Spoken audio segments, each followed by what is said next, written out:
इस लड़ाई को सफल करना है तो एक हो जाओ। आन लग रहे हैं हम दिल्ली 25 तारीख को। सरकार, प्रशासन और शासन और सभी लोग याद रखें कि 25 तारीख को आर पार की लड़ाई होगी। हम अपना हक लेकर के जाएंगे, युवा हित में लेकर के जाएंगे। आगे का कोई भी मैसेज होगा मैं आपको अवगत कराऊंगा कि जलते घर को देखने वालों, फूस का छप्पर आपका है। उसके कत्ल पे मैं भी चुप था, मेरा नंबर अब आया। मेरे कत्ल पर आप भी छुपो, अगला नंबर आपका है। अगर आप जय हिंद, जय भारत दोस्तों। टाइगर डिफेंस एकेडमी में आप सभी का स्वागत करता हूं।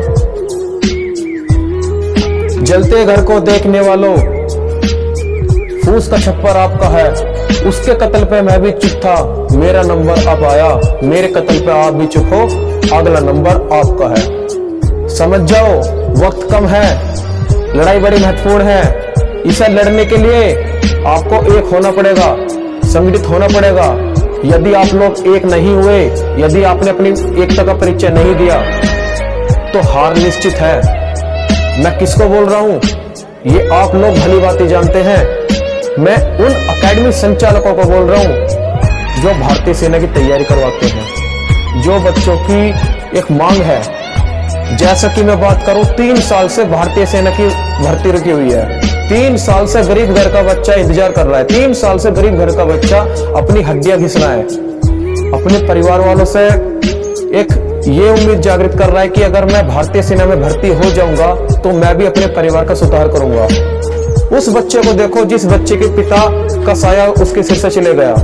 उस बच्चे को देखो जिस बच्चे के माँ का साया चले गया।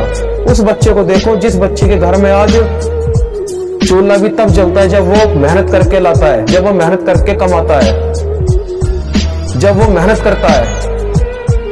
यदि मेहनत करने वाले बच्चों का, जो ग्रामीण क्षेत्र का बच्चा है, यदि मेहनत करने वाले बच्चों की अगर आवाज को दबाया जाएगा तो सरासर साफ साफ दिख रहा है कि देश में केवल अडानी और अंबानी की औलाद रहेगी। गरीबों की औलाद को जीने का कोई अधिकार नहीं है। अगर गरीबों की औलादों की और भारतीय सेना की तैयारी करने वाले युवाओं की आवाज को बुलंद करना है तो आ जाओ 25 तारीख को दिल्ली। ऐलान किया है 25 तारीख को दिल्ली। जिसके अंदर पीड़ा है, जिसके अंदर जज्बा है, जो चाहता है युवाओं की लड़ाई लड़ना। आप लोगों ने आज एकता का परिचय नहीं दिया। देखिए अब मैं आपको बताता हूं कि मुद्दा क्या है। मेरे अंदर एक पीड़ा है, जिस पीड़ा को मैं 2 महीने से बयां कर रहा हूं तमाम अकेडमी संचालकों से। मैं तमाम अकेडमी संचालकों से जो है वार्तालाप कर रहा हूं, लेकिन कुछ अकेडमी संचालक ऐसे हैं जो मुझको नकारने का काम कर रहे हैं, जिसको ये पता है कि ये एक संघर्षशील व्यक्ति है, ये एक संघर्षशील बंदा है, ये आंदोलनकारी व्यक्ति भी है। अगर कहीं ये इसका पूरा पूरा श्रेय न ले ले, लेकिन नहीं, मेरे अंदर कोई स्वार्थ नहीं है किसी प्रकार का।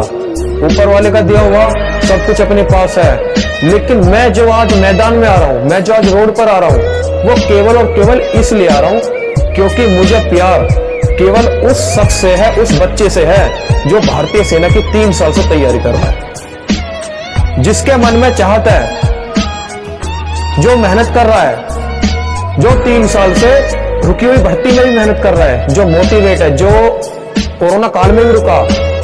जब उस बच्चे की भर्ती आप लोग नहीं दोगे तो बच्चा बहुत ज्यादा डिप्रेशन में जाएगा, और डिप्रेशन में जाने के बाद वो तमाम तरह की हत्याएं करेगा, आत्महत्याएं करेगा, कोई ना कोई ऐसा कदम उठाएगा कि बाद में फिर तमाम तरह के राष्ट्रीय स्तर के जो है चैनल पे भी चलती रहेगी, फिर उसका शोक मनाएंगे। तो मैं सबसे पहले तो मैं अपने लोगों को अवगत करा दूं। बातें लंबी हो सकती है लेकिन बहुत महत्वपूर्ण बात है भाई। महत्वपूर्ण बात यह है, देखो समझने की कोशिश करना आप लोग, मैं लाइव के माध्यम से बता रहा हूं। यदि हमारे देश का युवा 3 साल से मेहनत कर रहा है, 3 साल से तैयारी कर रहा है, वो चाहता है केवल कि मैं भारतीय सेना में जाऊं, इंडियन आर्मी में मैं जाऊं, इंडियन आर्मी में जाकर मैं, ऐसा नहीं है कि पैसा कमाऊं, इंडियन आर्मी में जाकर मैं अपने देश की सेवा करूं, मेरे जिस्म पे वर्दी हो, मेरा परिवार में नाम हो कि हमारा बच्चा भी भारतीय सेना में नौकरी कर रहा है, हमारा बच्चा भी भारतीय सेना में सेवा दे रहा है। केवल वो सम्मान चाहता है, वो सम्मान का भुक्का है, वो केवल सम्मान का भुक्का है। अगर आप लोग अगर आप लोग उस बच्चों को भी नकारोगे, अगर सरकार भी इस बच्चे को नकारेगी, धिक्कार है सरकार पर। जब वो बच्चा 3 साल से सुबह के 4 बजे उठेगा, सुबह के 4 बजे उठकर एक्सरसाइज करेगा, रनिंग करेगा, दौड़ करेगा, उसके बाद फिर वो दोपहर में एक्सरसाइज करेगा, भरी दोपहर में भरी धूप में वो दौड़ने का काम करेगा, वो 1600 मीटर के ट्रैक को छानने का, वो बीम लगाएगा, वो तमाम तरह के जिग जैग बैलेंस लगाएगा, वो अपना शरीर बिल्कुल तोड़ लेगा। और 3 साल से जो बच्चा कंटिन्यू अपना शरीर तोड़ रहा है केवल एक चाहत के ऊपर, केवल वो ये चाहता है कि मैं तैयारी करके, मेहनत करके मैं भारतीय सेना की वर्दी हासिल करूं। वर्दी पाना इतनी बड़ी बात नहीं है, लेकिन आज वर्दी पाना बहुत बड़ी बात बन गई है, क्योंकि मेहनत तो बच्चा कर रहा है, बच्चा अपना 100% दे रहा है, लेकिन सरकार कम से कम भर्ती तो दे। अरे ये 3 मुख्य मांग है, कम से कम इन 3 मांगों पर बात तो करे सरकार। 3 मुख्य मांग बता रहा हूं। बच्चा चाहता है कि सबसे पहले भर्ती जल्द से जल्द आए, बिल्कुल जायज, जो 3 साल से भर्ती रखी हुई है वो जल्द से जल्द भर्ती आए। दूसरी मुख्य मांग, बच्चा ये चाहता है कि कोरोना जैसी बीमारी आना अपने हाथ में नहीं है, लॉकडाउन लगना अपने हाथ में नहीं है, इसलिए 2 साल की उम्र की छूट मिले, ये बिल्कुल जायज। तीसरी मुख्य मांग ये है कि जिन बच्चों ने अब से 3 साल पहले आर्मी की भर्ती में फिजिकल पास किया, मेडिकल पास किया, भाई उनके पेपर तो ले लो। अब वो बच्चा पेपर की तैयारी कब तक करे, वो कब तक वेट में रहे? तो ये बताओ, वो पेपर की तैयारी करने वाला बच्चा भी कब तक वेट करे? आज मैं पहुंचना चाहता हूं उन एकेडमी संचालकों से जो बच्चों से फीस लेते हैं, जो बच्चों को तमाम तरह के सपने दिखाकर अपनी एकेडमी बुलाते हैं, जो बच्चों से झूठे वादे करके अपनी एकेडमी बुलाते हैं। आज वो एकेडमी संचालक कहां है? मैं पूछना चाहता हूं। अगर आज बच्चों के अधिकार की बात है तो वो सब लोग कहां हैं? बताओ ना भाई। जब बच्चे आपकी एकेडमी में तैयारी कर रहे हैं, बच्चे अपने घर से कर्जा लेके, कुछ बच्चे ऐसे भी हैं जो अपना कोई कीमती चीज बेच करके अगर आपकी एकेडमी में आ रहे हैं, कुछ कीमती चीज बेच करके आपकी एकेडमी में आ रहे हैं और एकेडमी में आकर के आपको फीस भर रहे हैं, और भाई आप उनको आश्वासन दे रहे हो कि हम आपके बच्चे को भर्ती कर देंगे। आज उनके अधिकारों के लिए भाई रोड पे आओ ना। क्यों नहीं आ रहे आप लोग रोड पर? क्या जनता से बड़ा है कुछ? अगर आप लोग MP, MLA, संसद मंत्री के चाटुकारपना करोगे, उनके तलवे चाटोगे, उनके साथ फोटो खिंचवाओगे, इससे काम नहीं चलेगा। काम चलेगा तो जनतंत्र से चलेगा, क्योंकि मैं ये मानता हूं कि संसद के अंदर अगर अपने लोग ना हो ना, तो संसद के बाहर अपने लोग इतने खड़े कर दो कि संसद में बैठा व्यक्ति भी आपके समस्याएं और आपकी बात को सुने।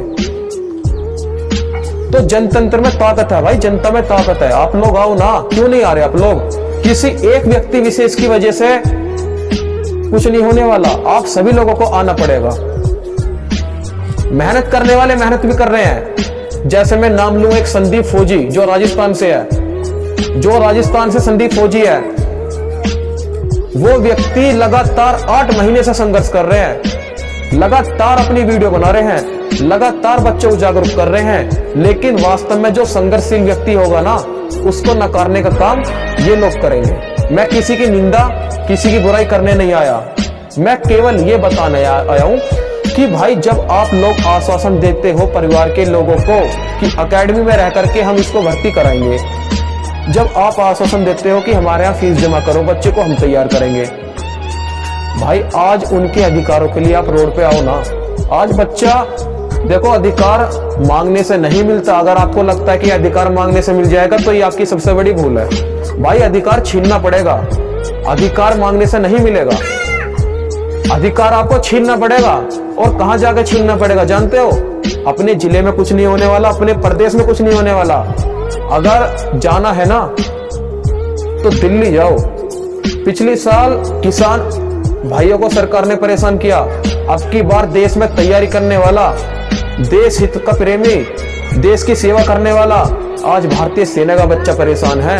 अगर आपके अंदर भी जज्बा है, अगर आप भी चाहते हो भारतीय सेना की आवाज को बुलंद करना, तो आप लोगों को आना पड़ेगा। और 25 तारीख को हमारी लड़ाई किसी जाति विशेष धर्म से नहीं है, हमारी लड़ाई किसी सरकार के व्यक्तिगत आदमी से नहीं है, हमारी लड़ाई केवल उस शख्स से है जिसने युवाओं का अधिकार खाया है। चाहे वो रक्षा मंत्री हो, चाहे वो प्रधानमंत्री हो, चाहे वो सेना प्रमुख हो, कोई भी व्यक्ति हो, जिस व्यक्ति ने युवाओं के साथ खिलवाड़ किया, जिस एकेडमी संचालक ने युवाओं के साथ खिलवाड़ किया, भाई मेरा मैसेज उनके लिए है।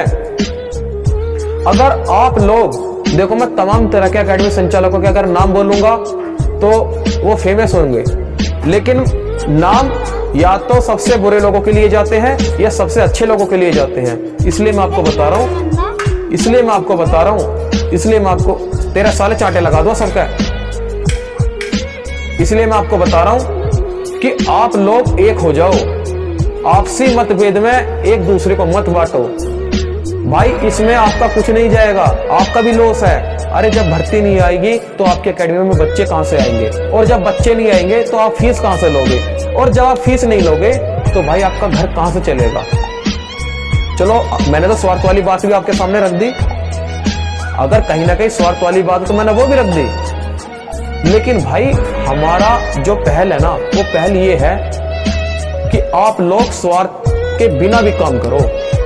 क्योंकि जब बच्चे भर्ती होंगे, जब बच्चे आर्मी में जाएंगे, नए बच्चे तैयारी करने के लिए आते रहेंगे, बच्चे जाते रहेंगे, बच्चे आते रहेंगे, बच्चे जाते रहेंगे, बच्चे आते रहेंगे, तो भाई इसमें भी प्रॉफिट आपका है। ऐसा नहीं है कि मैं आप लोगों को गलत बता रहा हूं। आप लोग आओ, अकेले संदीप फौजी के मैदान में आने से कुछ नहीं होने वाला, वो एक बहुत श्रेष्ठ व्यक्ति है। जब तक आप लोग उसके कंधे को मजबूत नहीं करोगे, आप उस व्यक्ति को मजबूत नहीं करोगे, तब तक कुछ नहीं होगा। मैं एक बार फिर दोहरा रहा हूं कि जलते घर को देखने वालों, फूस का छप्पर आपका है, उसके कत्ल पे मैं भी चुप था, मेरा नंबर अब आया, मेरे कत्ल पर आप भी चुपो, अगला नंबर आपका है। अगर आपने ये बात जारी रखी ना कि मैं नहीं करूंगा, वो करेगा, वो नहीं करेगा, मैं करूंगा, तो भाई ये लड़ाई कभी सफल नहीं हो सकती। अगर इस लड़ाई को सफल करना है तो एक हो जाओ।